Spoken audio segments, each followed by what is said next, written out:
the final of the 4 volumes of books that don't even tell you that are linked until you open them. I ain't got enough beer. Yeah, that's right, look away, bitch. Let's read this bullshit. Let's go. Okay, let's read these. The final book. The last one. Oh, King by Revan. God damn it. Fuck.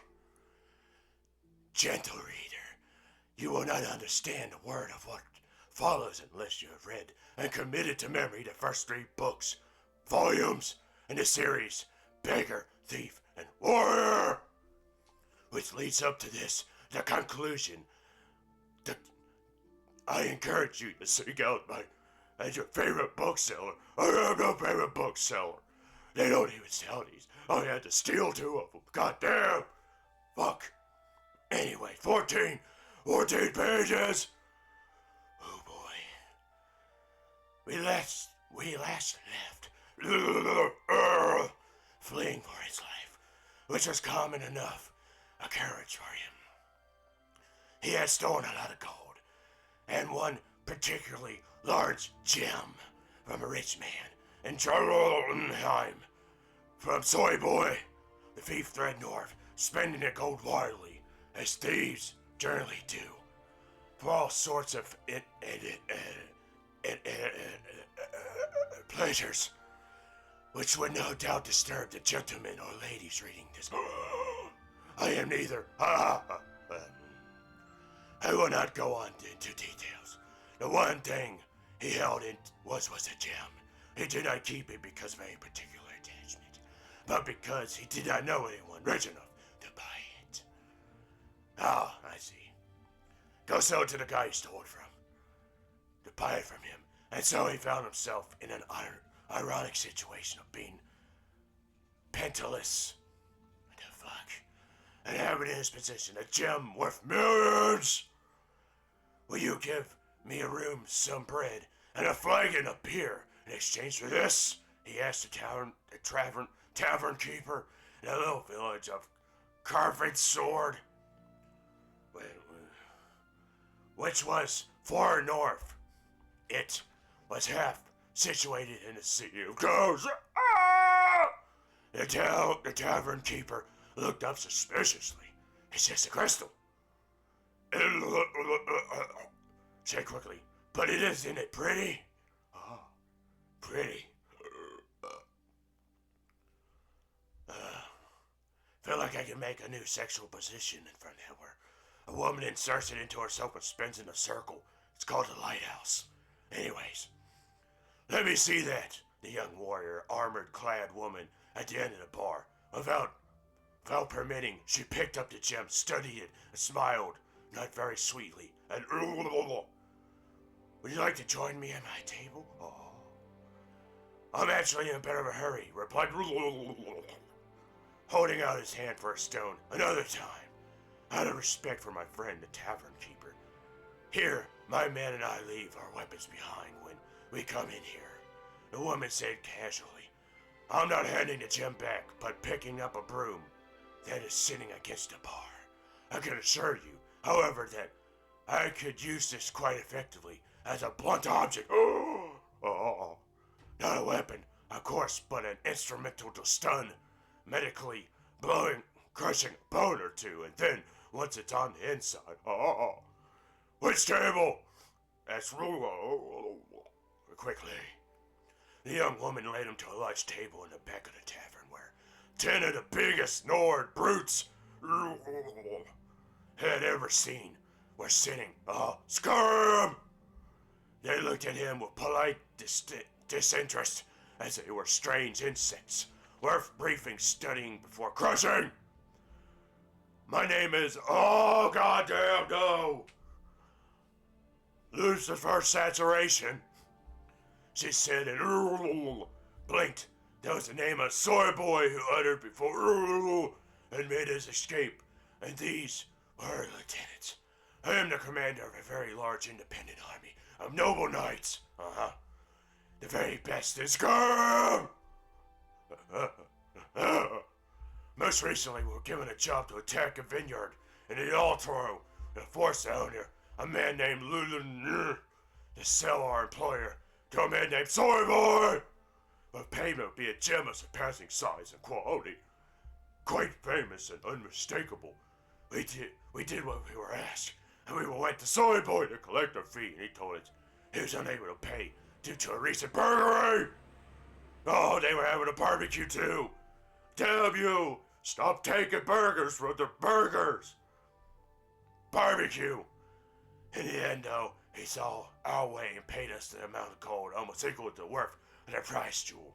It did not empty out his treasury entirely, but it was meant to unable to buy the land to the and all after all, so we were not paid enough. Soy Boy was taken a heavy financial blow, and prize crops of jazzberries had been temporarily destroyed for naught. Lucifer flesh saturation took a long, slow drink of her mead before continuing. Now I wonder, could you tell me, how'd you come into possession of this gem we were promised? Did not answer at once. Instead, he took a piece of bread from his... Oh, he's gonna stay with the bread. Plate of the salvage bore out the bearded barbarians, and left. He left as he ate it. I'm sorry, he said. Well, mouthful, may I? Of course, I can't stop you from taking the gem, even if I wanted to. As it is a matter of fact, I did not mind at all. It's also useless to deny how I came into my possession. I stole it from your employer. I certainly didn't mean you or your noble knights any harm by it, but I can understand why the words of a thief is not suitable for one such as yourself. It's using his forked tongue and silver words. No, replied Lucifer's saturation, frowning, but her eyes showed amusement. Not suitable at all. He's gonna get a public caning out in the front square. Before you kill me, said, grabbing another piece of bread, tell me how suitable it is for a noble knight such as yourself. They'll be paid twice for one job. I have no honor myself, but I have next. What the fuck? I have thought since Soy Boy took a profit loss to pay you, I now have the gem, your handsome profit, and not entirely honorable. Lucifer Saturation picked up the broom and looked at her. Then she laughed. What is your name, thief? Said the thief. We did not take the gem as it is promised to us, but you are right. We should not be paid twice for the same job. So, said the warrior woman, putting down the broomstick. I thought he was going to shove it in his ass and give him a credit carding. You have our new employee. What? What would you have your own army do for you? What the fuck? Many people could find quite a good use in their own army, but what's that among him? He scratched his brain. Oh, he had an open skull. No wonder he thieved. Hope a leaf don't touch it, he'll die. And finally, he decided that it was a debt to pay off later. For all her brutality, Lucifer Saturation was a simple woman raised and learned by a very army. She commanded fighting and honor of only things she knew. When left Craven Sword, he had an army at his back and call, but not a coin to his name. He knew he would have to steal something soon. Oh, the dirty hands of stealing again. And you believe this shit? As he wandered into the woods, scrounging for food, he was the best set by the strange feeling of familiarity. There were the very woods he has been a child, also starving, also salvaging. As he came out of the road, he found that he had come back to the kingdom where he had been raised by his dear, stupid, shy maiden Desperia. He was in Orsgard, and he'd fallen even deeper in despair. Since of his youth, the shops that had refused his food were boarded up, abandoned. Only people left of hollow, hopeless figures, and so ravaged by taxation, deposition, and barbaric rage that they were too weak to flee.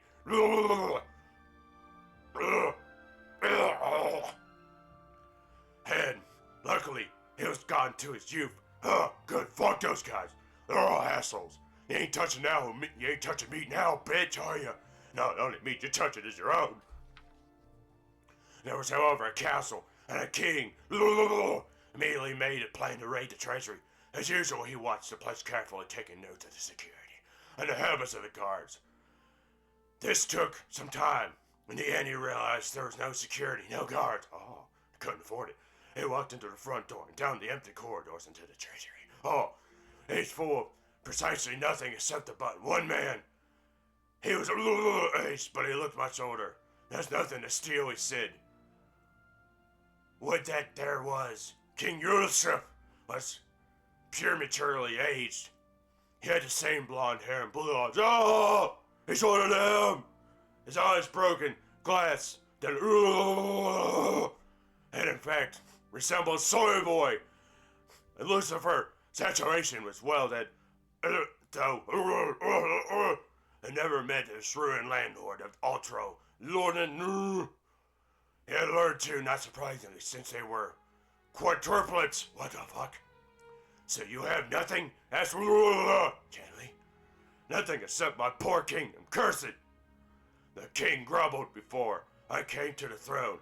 I was powerful and rich, but I inherited nothing, and that the only title for my entire life. I had responsibly thrust it upon my shoulders, but never had the means to handle it properly. I took over the desolation, which was my birthright, and I hated it. If it was very possible to steal a kingdom, I would not lift a finger to stop it. It was a turnout.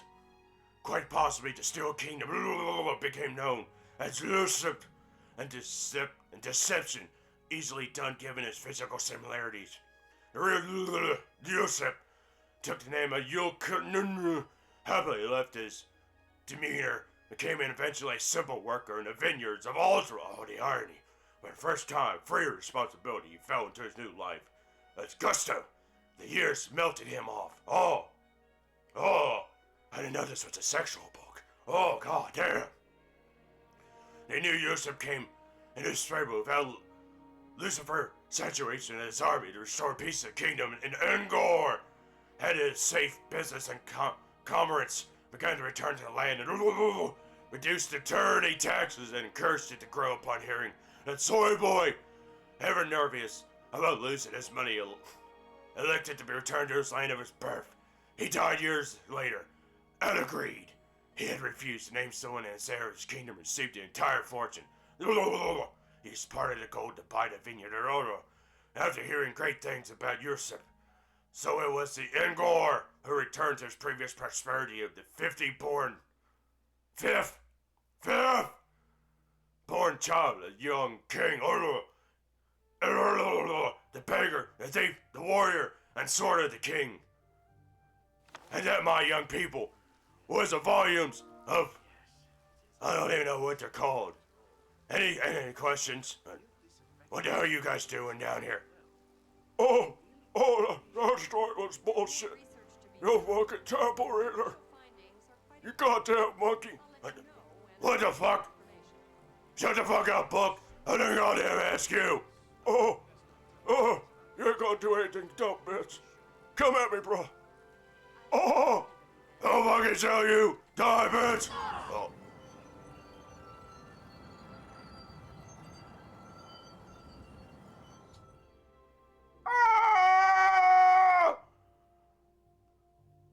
Oh, dude, they're sleeping. The cold sleep of death. God damn it.